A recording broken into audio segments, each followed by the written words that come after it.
राजधानी भोपाल स्थित भारतीय जनता पार्टी की प्रशिक्षण कार्यशाला में मुख्यमंत्री डॉक्टर मोहन यादव ने एक बार फिर उपस्थित नेताओं को कार्यकर्ता भाव का मंत्र दिया। बता दें कि वक्ता कार्यशाला पंडित दीनदयाल उपाध्याय प्रशिक्षण महाअभियान के तहत आयोजित हुई, जिसमें प्रदेश भर से आए सैकड़ों वक्ताओं ने भाग लिया। मुख्यमंत्री डॉक्टर मोहन यादव ने आज अपने निवास स्थित समत्व भवन में किसान मंच के प्रतिनिधियों के साथ किसान कल्याण से जुड़े विभिन्न विषयों पर विस्तार से चर्चा की, विचार विमर्श किया। इस मौके पर कृषि मंत्री ऐंदल सिंह कैसवाना और कृषि विभाग के वरिष्ठ अधिकारी भी मौजूद रहे। वहीं इसके अलावा मुख्यमंत्री डॉक्टर मोहन यादव का बड़नगर विधानसभा क्षेत्र के निवासियों ने नई खेड़ी नागदा रतला मार्ग की स्वीकृति प्रदान करने के लिए मुख्यमंत्री निवास पर पहुंचकर मुख्यमंत्री डॉक्टर मोहन यादव का आभार व्यक्त किया। देखिए खास रिपोर्ट।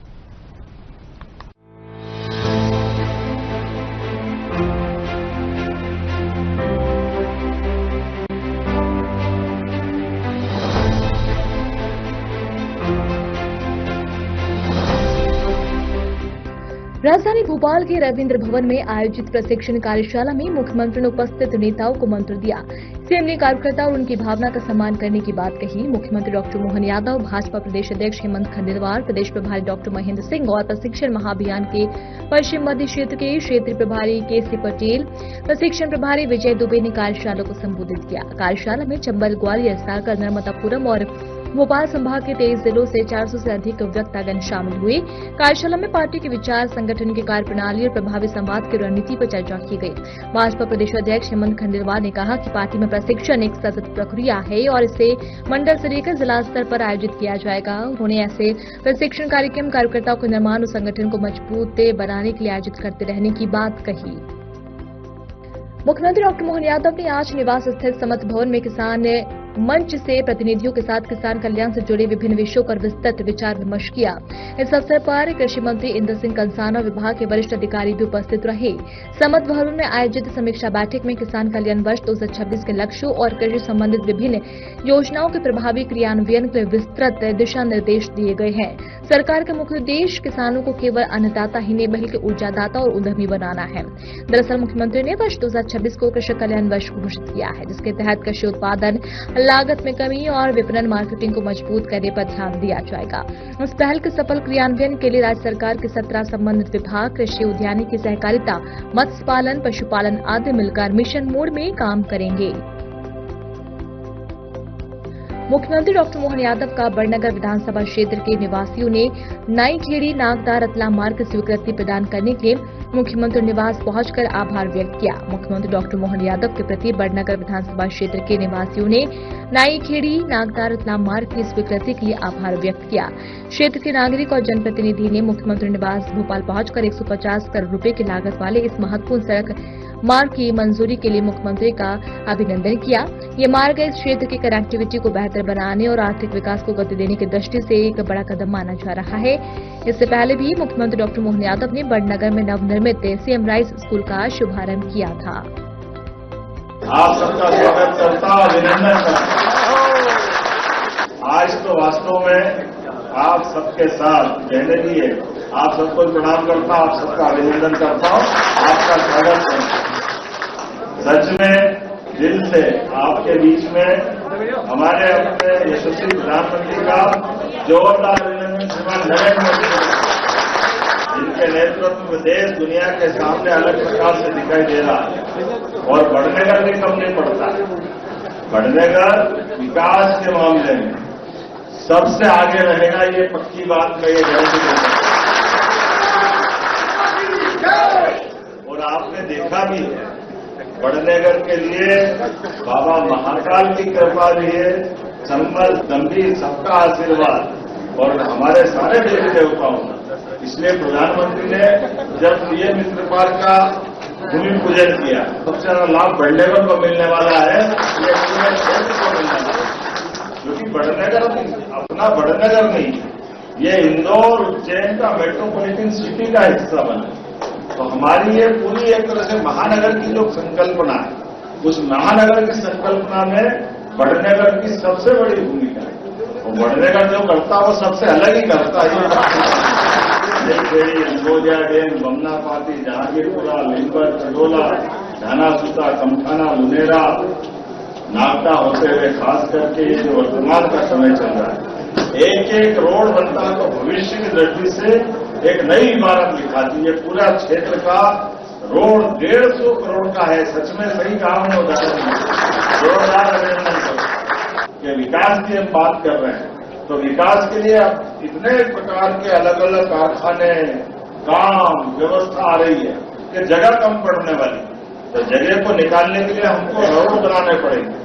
जब रोड बनाएंगे तो अपने आप डेवलपमेंट हो जाता है, क्योंकि आने जाने के मार्ग अच्छे बना दो, डेवलपमेंट तो अपने आप हो जाता है।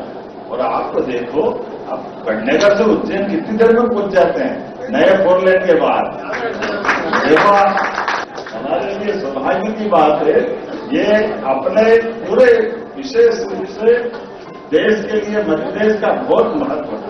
ये हमारा संगठन का भी जिला है और ये संगठन का जिला उज्जैन, लेकिन अब ये मेट्रोपॉलिटन सिटी बन गया है। तो उस गर्व और गौरव के आधार पर आप सब केवल हनुमान जी की तरह आपकी ताकत को जागृत कराने का काम हमारी सरकार के माध्यम से होगा। और सरकार के माध्यम से इन्हीं विकास कामों के बलबूते पर आप इंगोलिया होते हुए बोरेश्वर महादेव जाओ या उन्हेल जाओ, दोनों तरफ से वो 4 लेन से संपर्क आ रहा है। इधर से देखो, आप कहां से पकड़ो कहां से छोड़ो, लेकिन एक एक करके हर एक क्षेत्र में, जैसे बदनावर से भी आपका रोड सीधा हुआ। अभी तो और आने वाले समय में बहुत सारे काम आने वाले, लेकिन आज जब ये रोड बन रहा है तो इसमें केवल 74 किलोमीटर की दूरी, 40 किलोमीटर रतलाम कम पड़ेगा। ये कितना बड़ा वरदान है, ये अपने आप में बड़ी बात है। आने वाले समय में सीमंत का इसका बहुत लाभ मिलेगा। और सीमंत तो है ही, सीमंत के अलावा 12 महीने अब राजस्थान से रतलाम, मतलब केवल रतलाम में एंड नहीं हो रहा, जिसको आगे राजस्थान जाना हो, गुजरात जाना हो, सीधा रास्ता मिलने वाला। ऐसे में आने जाने के लिए ये 2 लेन की बड़ी सौगात मिलेगी। और आने वाले समय में हमारे द्वारा ऐसे और विकास के काम मिलेंगे। अब तो उज्जैन में हवाई अड्डा भी बनने वाला है, तो उधर से आने वालों के लिए हवाई अड्डे में जाने के लिए भी नई सौगात मिलेगी। अशोक शाह जी ने आप देखा 3 साल से 75,000 रुपये महीना नगर पालिका से नहीं दे रहा है, ऊपर का परमिशन यहीं से देने की घोषणा करता है। और ये आपने कहा 75 3 साल के, तो 3 साल के कितने हो गए? 2.25, तो 2.25 लाख कम से कम 2.25 लाख मेरे से भी ले लेना। अच्छा, एक काम करो, अच्छा हमको सवाल कोई तकलीफ नहीं। बहुत बहुत धन्यवाद। भारत माता की जय। किसानों के हित में राज्य सरकार द्वारा लिया जा रहा है महत्वपूर्ण निर्णय। देश में पहली बार उड़द और सरसों की फसल का उत्पादन बढ़ाने मध्य प्रदेश सरकार ने किया नवाचार। उड़द के उपार्जन पर एमएसपी के अतिरिक्त किसानों को मिलेंगे 600 रुपए प्रति क्विंटल बोनस। सरसों का उत्पादन 28% बढ़ा। इस वर्ष 3.38 मीट्रिक टन उपार्जन की संभावना। अगले 5 साल के लिए 10,500 करोड़ की 5 किसान हितैषी योजनाओं को रखा जाएगा जारी।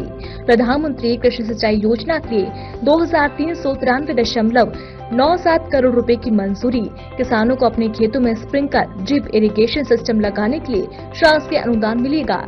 राष्ट्रीय खाद्य सुरक्षा और पोषण मिशन योजना के लिए 3,285.49 करोड़ रुपए की मंजूरी। National mission on natural farming के लिए 1,111.59 करोड़ रुपए की मंजूरी। प्रदेश में प्राकृतिक खेती के क्षेत्रफल में विस्तार 31 मार्च 2031 तक निरंतर होता रहेगा। राष्ट्रीय खाद्य तेल मिशन ऑयल सीड योजना के लिए 1,793.87 करोड़ रुपए की मंजूरी। किसान कल्याण से संबंधित 6 महत्वपूर्ण विभागों के 16 योजनाओं में अलग अलग निर्णय लिए।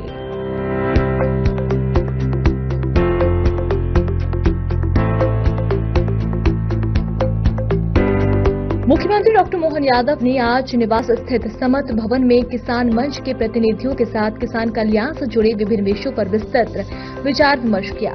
इस अवसर पर कृषि मंत्री अंदर सिंह कंसाना और विभाग के वरिष्ठ अधिकारी भी उपस्थित रहे। समत भवन में आयोजित समीक्षा बैठक में किसान कल्याण वर्ष 2026 के लक्ष्यों और कृषि संबंधित विभिन्न योजनाओं के प्रभावी क्रियान्वयन के लिए विस्तृत दिशा निर्देश दिए गए।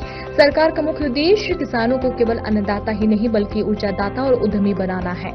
दरअसल मुख्यमंत्री ने वर्ष 2026 को कृषि कल्याण वर्ष घोषित किया है। उसके तहत कृषि उत्पादन लागत में कमी और विपणन मार्केटिंग को मजबूत करने पर ध्यान दिया जाएगा। इस पहल के सफल क्रियान्वयन के लिए राज्य सरकार के 17 संबंधित कृषि विभाग कृषि, उद्यानिकी, सहकारिता, मत्स्य पालन, पशुपालन आदि मिलकर मिशन मोड में काम करेंगे। इससे पहले 2 मार्च को मध्य प्रदेश के मुख्यमंत्री डॉक्टर मोहन यादव की अध्यक्षता में प्रदेश की पहली कृषि कैबिनेट बैठक बड़वानी जिले के नागलवाड़ स्थित शिखर धाम में हुई।